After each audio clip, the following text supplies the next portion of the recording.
When it comes to psychosis, some hallucinations are so incredibly realistic that even after coming out of psychosis, a person still can't tell whether they were real or not. I know this is the case for me, and even over a decade since my first psychotic episode, I'm still kind of peeling back the layers and realizing, was that real? Was that real? Because I still honestly don't know. Psychosis is confusing enough to make sense of when you're dealing with really bizarre things that aren't possible. You know, for instance, I used to think that I was being abducted by aliens and that I was on a spaceship. I used to think that my limbs were rotting off, and clearly they're perfectly fine. But when you add into the equation things that are plausible, things that could possibly happen, it is practically indecipherable. I've honestly just kind of had to accept that there are areas of my life I may never understand.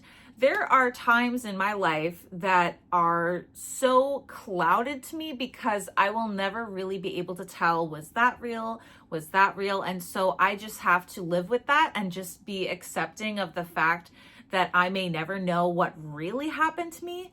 But the thing is, that doesn't stop it from playing over and over in my mind. I still wonder. I can't help myself from wondering. And sometimes the right puzzle piece will fall into place.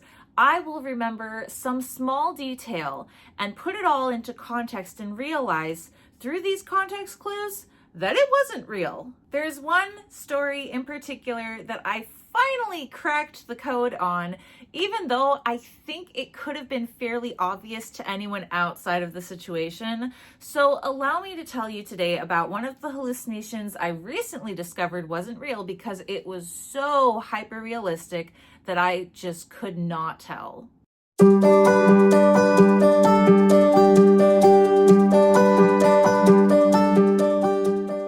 Before we get started, I would just like to give a disclaimer to say that I am not a mental health care professional and I am in no way qualified to give any advice, medical or otherwise. Allow me to repeat that. I am not qualified to give advice. So if anyone wants to come to me asking, how do I help this person? What can I do to, make them know that they're psychotic? What medications? That is not for me. That is up to a medical professional. And I would advise, the only thing I can advise, I would advise you to seek professional help. Secondly, a trigger warning to say that the subject of psychosis in and of itself can be a sensitive subject that is at times difficult to talk about. So if at any point during today's talk I say anything that may be triggering or upsetting to you, you are more than welcome to leave. In this video specifically, I will be talking about a hallucination/delusion that was honestly pretty terrifying. So if horror is upsetting to you, if you're easily spooked, maybe this isn't the video for you, in which case you're more than welcome to leave. Finally, an announcement to say that to anyone returning to my videos who's been watching my videos at all, you may notice that I have a completely different setup today. That is because I moved and I'm living in a completely different location. So that was pretty stressful. Moving is always stressful. This one particularly rocked my world. But I did get settled into my new place and I've got my little content corner going now. So there will be a new aesthetic in my future videos. Oh, you may also notice that there's no background music. Yeah, none. And that is for good reason. Now, I originally added background music to all of my videos because of the noise of my neighbors.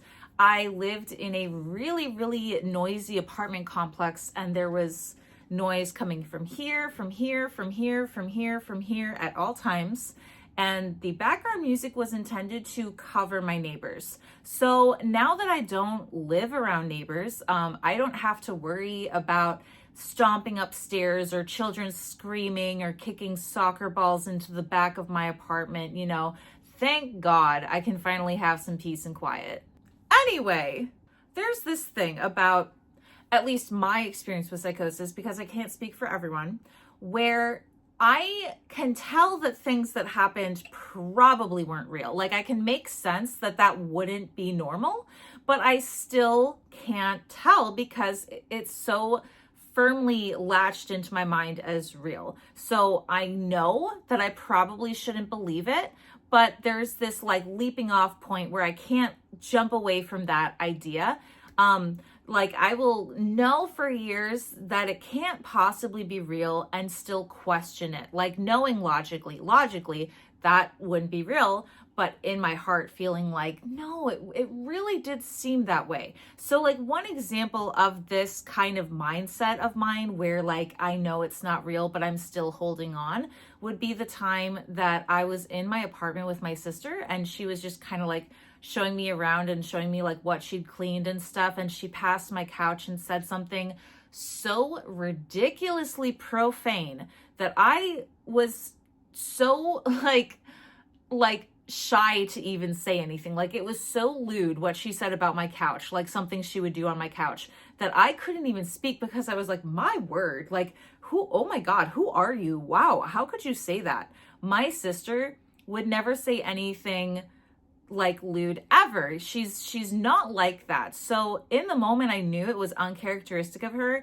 but I still believed it because she was facing away from me. I couldn't see her mouth. It was distinctly her voice coming back to me. You know, I couldn't see her saying the words, but I heard the words.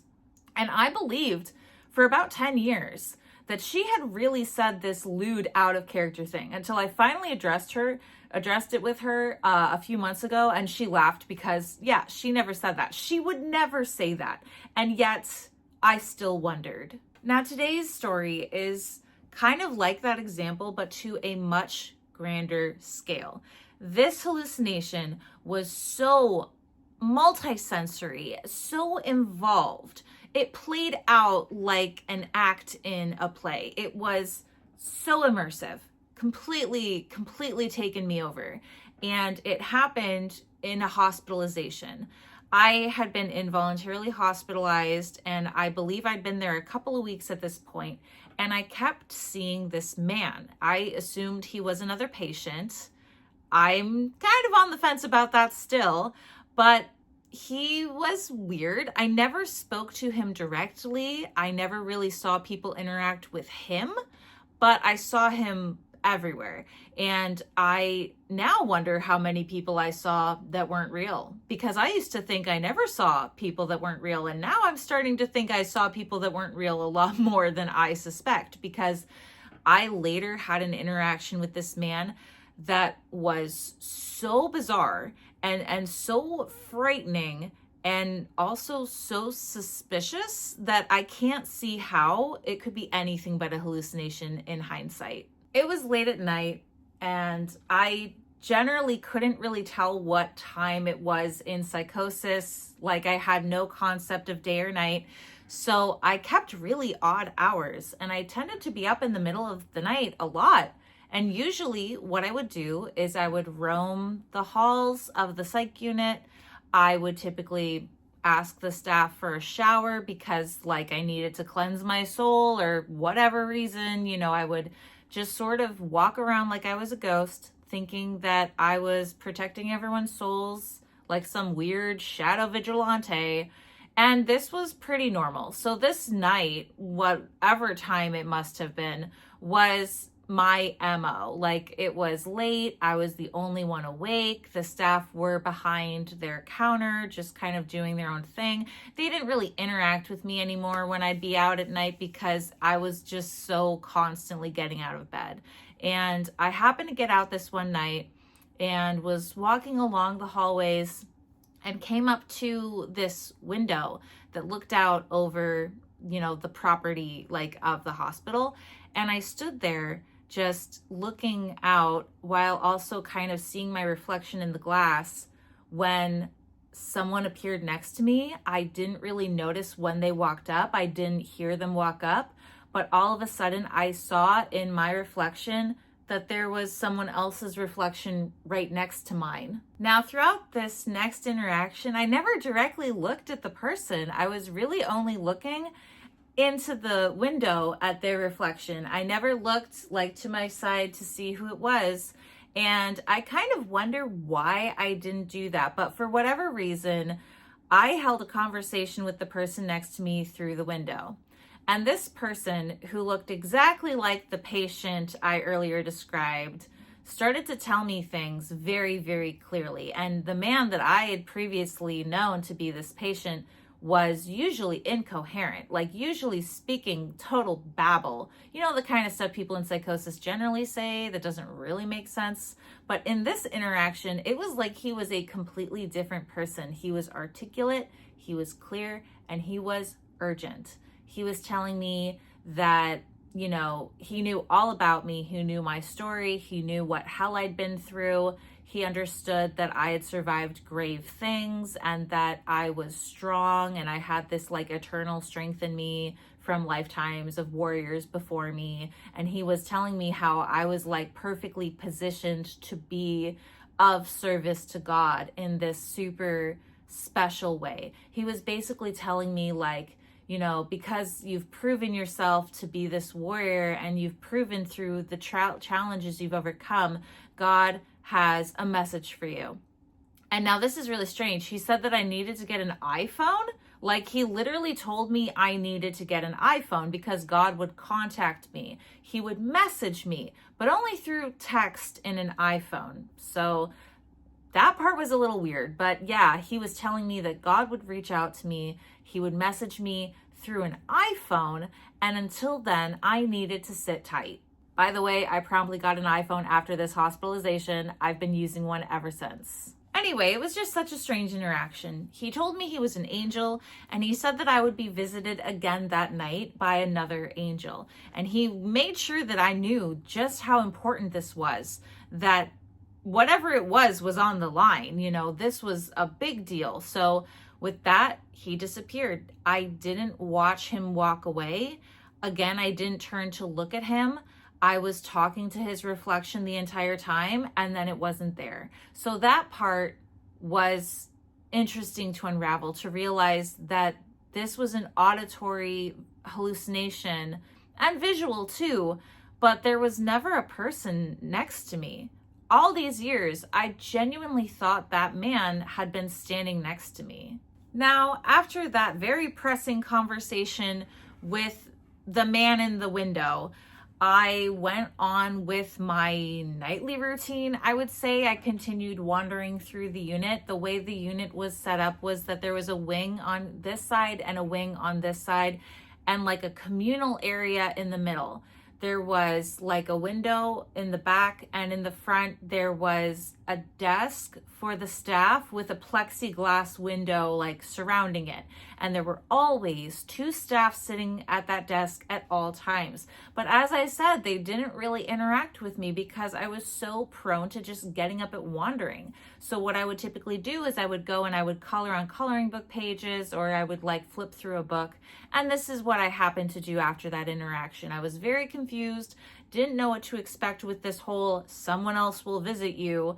And so I was standing in the far side of the room looking through a book when all of a sudden I heard a commotion. Suddenly someone was in the room with me, and there was like a very sinister air to this entrance. Like they came in and they were grunting and they were like muttering things under their breath, and they were kind of like shuffling along, and they were like, you know, rifling with the papers on the tables and knocking things over. They were like knocking books off the shelf. And I was getting kind of scared because this person was the same person I had just been talking to, but completely different. This version of the patient was dark. You know, he was menacing, and I got the sense that he was probably dangerous, honestly. He was going about just, you know, being a mess all over the place while I stood completely frozen. I was so afraid of this man, and I'm sure I'm not conveying exactly how afraid I was, but just imagine that you've been in a hospital for weeks with the same person, and the first time they speak to you, they act completely differently than how you've seen them. And they tell you this urgent message that you are probably going to be involved in some dangerous mission. And next thing you know, they come back and they're acting erratic. They're acting really sinister. They're acting very chaotic, and it's a lot to deal with in a short span of time. This is like the third version of this guy I'm dealing with, and he's just grunting and shoving things and making noise, and it was kind of like, if I were to be in a room with someone belligerently drunk and I was scared that maybe in that state they would do something wild like swing at me, like it was something that definitely had me feeling unsettled. He kind of danced around the room, not really acknowledging me at first, and sort of toying with me. I feel like he was toying with me because he was, going around me, going back, muttering things, laughing to himself, and it would be things that, like, I can't quite make out what he was saying, but kind of like scoffing, like ha ha ha ha, and I was scared that he was going to approach me, honestly, and he got closer and closer, and I suddenly felt his presence behind me. He came right up behind me and was practically breathing down my neck. Now, there's this thing about hallucinations where they can be so specific. You can hear volume, you can hear like tone, and I could hear him like in my ears right behind me, this close to me, grunting and puffing and trying to look over my shoulder at this book that I was reading, and he started talking to me in the creepiest voice. He started saying, "Little girl, little girl, little girl," and trying to get my attention, and I wouldn't respond, I wouldn't react. I felt that this was like the mission I'd been set up for when the previous version of this man said that I would be visited again that night. And I literally was scared stiff. Like, I would not move. I just stood my ground. I let my hair fall in front of my face so that I couldn't see through my hair, and I couldn't see him and he couldn't see me. And I just held this book and focused my eyes on that. And he started saying, "What are you reading? What are you reading, little girl?" And it was just terrifying. I blurred my vision because he started to read along with me. He started to read the lines from the book over my shoulder. And the more I didn't acknowledge him, the angrier he got, until he was shouting in my face, "Little girl, little girl!" And it was so terrifying. It felt like an eternity waiting for him to go away.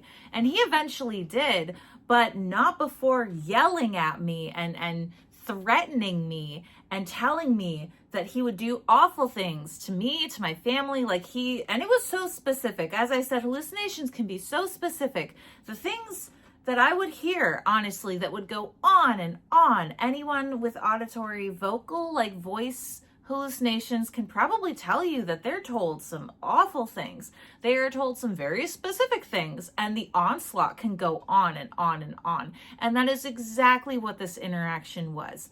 Strangely enough, though, this is a detail I didn't realize for years. I, again, never saw him. I heard him. I heard the auditory experience of this man coming in and grunting and shoving books and getting up in my ear. But because I had consciously directed my vision downward with my hair in my face, I still never saw this man. This was an experience that left me terrified for a really long time. And I don't think I can really just get across by using the word hallucination how scary that is. But if I were to say that I was walking alone at night and a man came up to me and started just circling around me, just kind of taunting me in my ear and yelling at me, anyone could probably understand how, while I wasn't physically hurt, I was in danger. I was in a frightening position. If I walk home at night, I always walk with my keys between my fists, because if anyone will dare talk to me, I am ready. That is the kind of fear that I felt in that instance, was the same fear I would feel as a woman walking home alone at night. Now, I did figure out that this wasn't real. And again, like I said at the beginning of this, This is one of those instances where if I were to be like on the outside looking in, hearing the story, I'd be like, yeah, that obviously wasn't real. Like, that doesn't make sense. But the psychosis survivor mind has justifications like, well, he was a patient in a psych unit and he was probably psychotic himself, which would explain the nonsensical babble he said about me being an ancient warrior and God having a message for me and being visited. And because he was, like in a psychotic state, his temperament changed, and when he came back he was erratic, and like it would technically make sense if you look at it that way, that this was another patient who was also psychotic, who was very threatening because of the condition they were in. But the thing is, it wasn't real, and I figured out why. After years of replaying this scenario over in my mind, literally like 10 years, I figured out one clue that I hadn't considered, and that was the staff. So back to the layout of the psych ward, you have a unit here, or it's one unit, but you have a wing here and a wing here, and then a common area with a window in the back and the staff in the front sitting at a desk behind a plexiglass window. There were always two of them sitting behind the desk at all times. And because I was so prone to getting up and wandering in the middle of the night, they didn't leave that desk. They weren't walking around the wings to like look after me. They were used to this. If there really had been two staff members behind that desk, which is highly more realistic than my interaction, they would have done something. If they were sitting there, they would not have let another patient berate me. They would not have just let this man come up to me and yell in my ear. They absolutely would have noticed because of the sheer volume of him shouting at me. And they probably would have, I don't know, put him in seclusion, give him Haldol, like who knows what. They would have done something. And nothing was done. And he yelled at me for quite a long time. So clearly, he couldn't have been real. But I still have questions. Was my hallucination of this man based on a real person? Was he a real person, a real patient that I hallucinated? Or had I hallucinated the entire person all along? I don't know. I don't know. And there were other times after this interaction where he interacted with me, but just me. Like one time he was yelling, "My survivor, Carolyn, my survivor," which seemed related to the whole stand down we'd had. But yeah, I don't know if he was ever real, if he was based on someone real. I don't know. Another thing is, would I have actually seen him if I had turned and looked? Or would it have been the case with my other auditory hallucinations that no one was there to back up the hallucination? Because usually when I hear voices, they're just voices, like there's no person attached to them, right? Now with my sister, like I heard her voice coming from her direction, but I never saw her open her mouth. Usually I will hear people around me. I will just hear isolated screaming. The screaming's not my favorite, but there's never really anyone with that. So the fact that I saw his reflection, but I didn't look at him, I heard him and my hair was in front of my face and I didn't look up. I just wonder if I ever would have actually seen another person, because in my memory, he was so hyper realistic that I didn't even stop to consider that I never actually saw that person. It's just another layer of mystery, because while I have unlocked the truth that this was a hallucination, this wasn't a real interaction, I still live with this like questioning, wanting to understand and never really being able to fully understand. And I just will constantly be processing. And that is a massive problem for me, actually. A lot of people think that I've made so much progress because I've processed so much. But I think the true mark of progress is when you can get to the point that you've stopped processing, and I just can't stop. I play this stuff over in my head constantly. always trying to look for deeper meaning, more understanding, trying to put pieces together that I hadn't noticed before, and just kind of like picking at it, making it more, involved in my head. And you know what? This is another one where, even though I've now discovered that it wasn't real, I'm still going to be trying to understand the aspects of it that haven't been unlocked yet.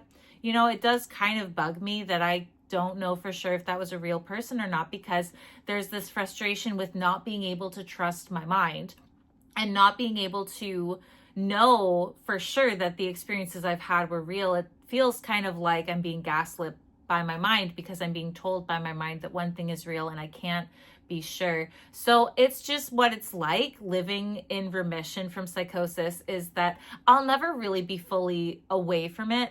I'm constantly reliving it and being so confused by things even over 10 years ago that I don't understand, and just struggling to accept that it just may be something I'll never know. Anyway, that's pretty much it for today's Psychotic Storytime. Thank you so much for watching my video. I truly appreciate it. If you'd like to support my channel, you can like, comment, subscribe, or hit that notification bell. Let me know in the comments what you thought. If you have any crazy psychotic story times of your own, or if you've ever had hallucinations that were so realistic you couldn't tell. I'd love to hear from you. You can also support my channel by checking out my merch store. I have a link to it in the description box below. I have some cool stickers, hats, hoodies, etc. Well worth checking out. And I put out videos every Thursday/Friday, as well as TikTok compilations on Mondays. So if you'd like to see more of my content, there will be plenty more coming soon. I'll see you all in the next one. Thanks. Bye.